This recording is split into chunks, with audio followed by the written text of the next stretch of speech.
I'm Andrea, and I'm speaking on behalf of Arise and Flourish to share my experience with addiction. My hopes in this talk is that you will understand a little bit more about addiction than you did before, and that you cannot say that this can't happen to me because that's how I felt when I was younger, and I don't want anyone else to fall victim to that. So I will tell you a little bit about what my life was like before drinking, what it was like during drinking, and what it's like now that I'm living a sober lifestyle. I was raised in Fairfax County to a beautiful family. We went on vacation. I was part of a swim team. I had an older sister who was very nice to me. Um, and I had everything I could have ever wanted and most of what I needed. I always had some piece of me that felt a little bit different though growing up. I was diagnosed with ADD at age 8, and I always felt like things were harder for me. I wasn't smart enough, I wasn't pretty enough, I wasn't good enough. Things were always more of a challenge for me than they were for my sister, and I compared myself to her a lot, wrongfully, and I should have just, been who I was and embraced that. But I always looked at someone else and said, they have what I want. They have something that I don't have. And how can I get that? So from an early age, I had a very negative self talk. I was always concerned with what other people were doing and not with what I was doing. And that kind of fed the alcoholism, telling me that I needed something outside of myself to be okay. Um, I always saw people with better purses than me, or better clothes, or more money, or they did this, or they got that, and how come I don't have that? And when I was 13, my sister offered if I wanted to come drink with her and her friends. And I was like, now I'll be cool. This will get me started on the path, and I'll be the cool one, and everyone will want to be friends with me. So I jumped at that opportunity. And for the first time in my life, it turned that volume down in my head that was telling me that I wasn't good enough.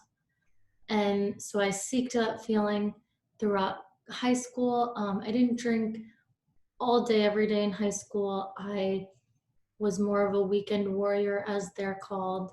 And whenever the opportunity presented itself to go to a party, I was there. I would lie to my parents about where I was. I would steal alcohol from them or whoever I had to. I aligned myself with people that were drinking and smoking the way that I wanted to. And I thought that I would be cool for getting attention from guys, hooking up with guys, and alcohol made that easier. And this was just kind of this spiral that I was on in high school. I did get suspended once for sneaking out to go drink during school. And but there weren't too many outward consequences. That was about it. When it was time to go off to college, I went to South Carolina where my sister went because I wanted to follow her and be just like her. And I got into school there, surprising to myself. And I was like, now I can drink the way that I want to drink. And what that looked like for me was drinking 6 to 7 days a week. I gained like 20 pounds in 2 months. I was not taking care of myself. I was barely going to classes. And when I was going to classes, what that looked like was I was cheating, I was hungover, I was still drunk sometimes. I would take my sister's papers and turn them in as my own. I just was not doing the right thing. And it was also that I could drink and spend all my time out drinking and doing whatever I wanted. Um, and while I was away at school, I was assaulted. And this should never happen. There's zero tolerance for that. That should never happen to anyone, regardless of how drunk you are or what the circumstances are. But this is where my drinking took me. It took me to be around people that didn't care what happened to me, or it didn't matter who I was around. As long as I was drinking, I was okay. Um, and I never really understood that until very recently, that that was not my fault and that that should never happen to any person, regardless of the circumstances. And at the end of that year, I came home. I had a 1.5 GPA, which is pretty much failing. and I was just had my tail between my legs and I couldn't understand. I just thought, it's because I'm stupid, isn't it? Like, this is why these things are happening. I never looked at my behavior as being the reason that my life was in shambles. I always blamed everyone else. It's because she was there. It's because she asked me to do this. It was always someone else's fault and never my own. Coming home, I got my first DUI that summer, and I had to call my parents, breaking their heart, knowing that they raised me to be a good person and make the right decisions. And I was endangering people's lives when I got behind the wheel when I was drinking, and that is not okay. And I kind of just shrugged it off, thinking, wrong place, wrong time. Like, I was at a concert, it could have happened to anyone, and never taking responsibility for my actions. I went to community college and I thought, this is because I'm stupid. That's why I'm here. The community college I went to was a great school. I'm lucky to have gone there. And but I was always just projecting like how I felt onto the circumstances that I was in, and that I was better than this, and why don't I have this and money, and if the outside looked okay, I thought that I would be okay. Um, a year later, I got a stealing charge because when I was drinking, everything sounded like a good idea. I lied, cheat, and stole from whoever I had to get what I wanted and feel the way that I wanted to feel. And all the while, I just felt so inadequate in myself, and I could never be alone. I would just cry. I was miserable with myself. I didn't even know that one had to love themselves to be okay. And I just thought that everything should just fall into place and I didn't have to work hard for that. A year later, I graduated from community college with my 2 year degree, and all my friends were getting their 4 year degrees, and I was getting my 2 year degree. And this was another reason that I thought that I had to drink, because it's harder for me. You don't get it. um, all of my friends are moving on with their lives, and what's wrong with me? Like, everything's harder for me, and that was what I was telling myself instead of getting out there and doing what I had to do. um, I thought that life owed me something, and it did not. um, and after that, I got my second DUI, again breaking my parents' heart, having to go to jail. They had to drive me to jail and pick me up from jail, and they were great parents. They did nothing wrong, but alcoholism does not discriminate on race, creed, socioeconomic background. Anyone can be an alcoholic. Um, but at the time, I thought, if I don't drink every day, like, I can't be an alcoholic. That was what I was telling myself. And so I kind of, after my second DUI, I kind of got things under control. And that's the obsession of many alcoholics, is we think that if we have things just so, and we can drink the way we want to drink, that everything else will fall into place. Um, and so I controlled it for a little bit. I got into school. I was going to go back to get my 4 year degree to South Carolina. And that summer prior to enrolling, I went to a family wedding and made a fool of myself. And my sister, who I was supposed to live with, disinvited me to live with her. And she was like, if this is how you act, like, I don't want any part of this. Um, and I never looked at my behavior. I was just like, she's being a brat. She lives with her fiance. She just doesn't want me there. Always making the excuses, when it was clearly because of my drinking that I lost the opportunity to live with her. A couple years later, I got my third DUI, and again had to call my dad from jail, having him pick me up, and having him just dumbfounded, like, knowing that he did everything he could to teach me how to be and make the right decisions. And because of my alcoholism, once I drank, I could not stop. And once I stopped, I couldn't stay stopped for longer than like a couple weeks, because that was the answer. Like, if I didn't feel good, it's time to go out and party and have fun. And, that's what young 20-year-old girls do.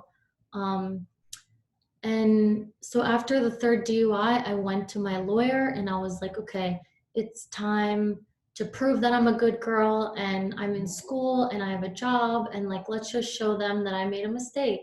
And he was like, you need to get into recovery. Like, this is a problem if this is your third DUI. And I went and started calling a bunch of rehab centers, and I got enrolled into IOP, which is intensive outpatient, and that is like 3 days a week, 3 hours a day. You go, and it's like intensive therapy about alcoholism and drug addiction. And this was the first time that I learned that an alcoholic can be someone who doesn't drink every day, and it can be someone who is young and has their life ahead of them. And I thought it had to be a homeless person under a bridge drinking from a brown paper bag. And that was not my experience. I was a party girl, a binge drinker. When I went out, I hurt people around me. I made poor decisions.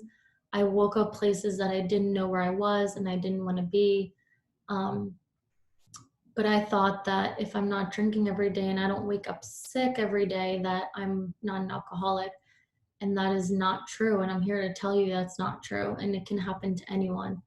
Um, and so having that seed planted in my head was the first turning point to the possibility of me living a sober lifestyle. I had to go to jail for 3 months during Christmas, which was really hard for my family. They had to get together for Christmas and I couldn't be there with them. Um, and it just broke their heart, like taking me to jail during this time when we should have been celebrating as a family. Um, and I got out of jail and I had to go back to the IOP because it was cut short due to my sentence. And I drank again. And the first time I drank, it wasn't off to the races. I got pretty drunk, but I didn't hurt anyone the first time. The second time I drank, I blacked out and I was making bad decisions, and they had to call the guy that I was dating at the time to come get me because I was making a fool of myself. And that was just kind of the little bit that I needed to prove that, like, when I drink, it's not okay. And that's bottom line. Like, when I drink, I can't say, once I start drinking, I can't stop. And once I stop, I can't stay stopped. And when I drink, I want more and more and more, and that craving sets in. And that is my experience. Like, I can go out and say, I'm going to have one drink, and I end up blacking out. That's just the type of drinker that I am. And so, coming out of jail, going to IOP, I met a girl. She was living a sober lifestyle. She was involved in recovery programs. And I was like, I saw what she had. She was happy. She had friends. She had things going on. And I wanted that. And I was like, wow, she has a solution outside of, things and money and alcohol and relationships. And that was always what I thought. If I have this, like, I'll be okay. Um, and she was an example of that's not true and that's not how it has to be. And so that was my first glimpse into recovery. And I kind of stayed in that life. And now my life is surrounded by recovery. I have other women in my life who are in recovery. I have a relationship with a guy who's also in recovery. And I can surround myself with that now and know that that's the solution to my problems, is learning how to deal with life, talking to people before making decisions, um, knowing that I don't have to try to get attention, that I can be part of the solution instead of part of the problem. When I go spend time with my family, I take out the trash. I ask if there's things that I can help with instead of just sitting there and taking from everyone. Um, and my sister, who we could not have an honest conversation for a long time, now she recently had a baby about 6 months ago, and I was invited to be with her during that time and spend time with her and her husband taking care of the baby. And she trusts me. We talk all the time, and I'm involved in her daughter's life. And my parents, who didn't trust me for a long time, um, I live with them and we have a great relationship. Um, and I had a job, but I was laid off due to the coronavirus. But, you know, with my sobriety, I am able to face any problem that comes my way, regardless of what it is, because I know that no matter what happens in life, I don't have to drink. And I also got my license back, which took a long time, a lot of paperwork, a lot of money that I had to spend to get that back. Um, but I was able to do that because I'm doing the next right thing and I'm living a sober lifestyle and I don't need drugs or alcohol to change the way that I feel. Um, and I thank you guys for listening to this, and I hope that you got something out of this. And please do not hesitate to reach out to Arise and Flourish on our website. We have a Facebook account, a Twitter account, Instagram. And I thank you guys so much. I wish you luck during these difficult times. And thank you so much for listening. Have a great day.